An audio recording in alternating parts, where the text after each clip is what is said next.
guitar teachers and other musicians refer to the diatonic series in a number of different contexts. And as I find this myself quite a useful concept, I thought I'd make a few lessons to help you explore it in a practical as well as theoretical way.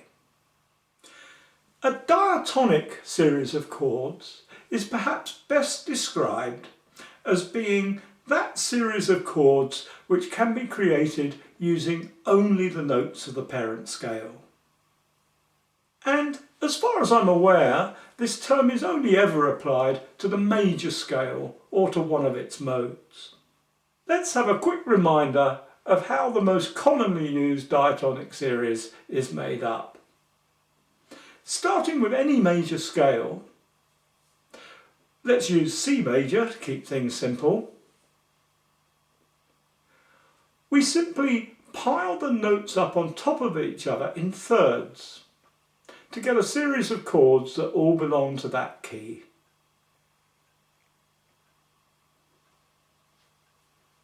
And although at first glance you may be thrown by the apparent complexity of all the different chord types created by the diatonic series, on closer inspection we can see that there are actually only 4 different types. The first, 4th and 8th chords are all major sevenths.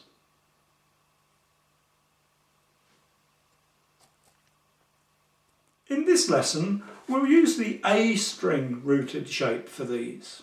So for C major 7th, I've got my first finger on the C note, 3rd fret, 5th string, second finger on the B note there at fret 4 on the 3rd string, my third finger's on the G at fret 5 on the 4th string, and the pinky on the E note on the 2nd string at fret 5.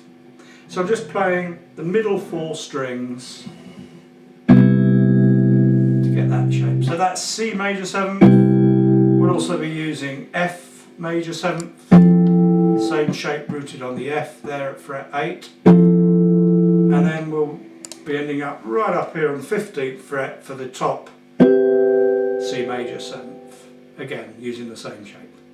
The 2nd, 3rd and 6th chords in the series are all minor 7ths.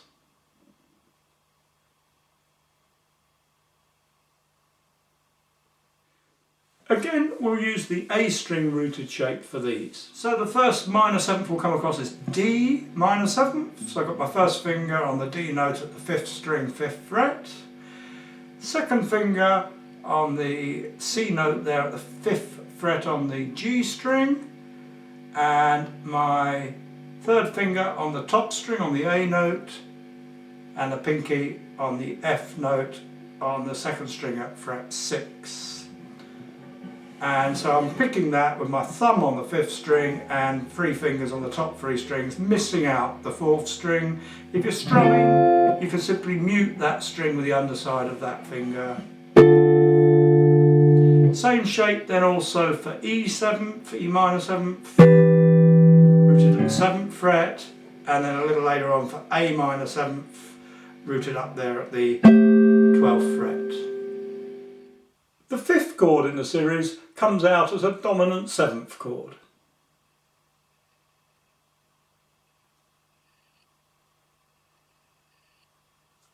For a full voicing of this chord, I use the A7th shape. So that's a little mini bar there across from the 5th string here at the 10th fret, because we're playing G7th, across all 4 strings there, and then I'm playing the D string at the 12th fret with my ring finger, and the B string at the 12th fret with my pinky. So that's a proper chord in that you've got the 5th, the flatted 7th and the 3rd there. But some people may find this shape, the C7th shape, easier to play. It's not really a proper chord in the sense that it doubles the octave. instead of having the fifth note in there. But in terms of practical use, no problem at all. Finally, we have the seventh chord in the series, which comes out as a half diminished or minor 7 flat 5 chord. So we're looking for B minor 7 flat 5, and this is probably best played with this shape here. First finger on the 14th fret, the B note on the 5th string there. Second finger on the A note at the 14th fret on the G string. Third finger at the 15th fret on the D string, and the pinky up there on the second string on the 15th fret as well. You can also of course play it an octave lower, down here at the 2nd fret.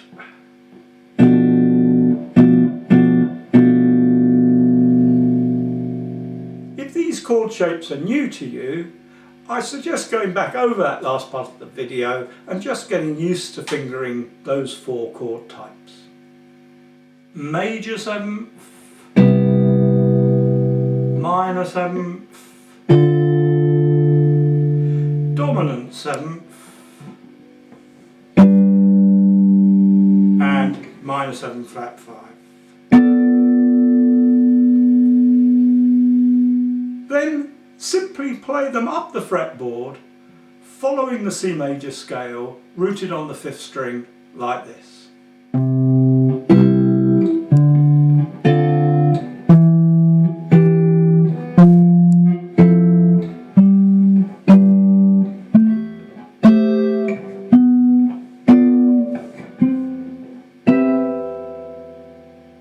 And once you have that sorted physically, keep repeating the exercise, both up the scale and back down again. And as you play it, make sure you name each chord. First, just using their letter names like this. C major 7th, D minor 7th, E minor 7th, F major 7th, G dominant 7th, A minor 7th, B minor 7 flat 5, C major 7th, B minor 7 flat 5, A minor 7th, G dominant 7th, F major 7th, E minor 7th, D minor 7th, C major 7th. Once you've got the hang of that, complete the exercise again, adding in the numbers from the generic Roman numeral numbering system. So the whole thing completed sounds like this. 1. C major 7th, 2. D minor 7th, 3. E minor 7th, 4. F major 7th, 5. G dominant 7th, 6. A minor 7th, 7. B minor 7 flat 5, 8. C major 7th, 7. B minor 7 flat 5, 6. A minor 7th, 5. G dominant 7th,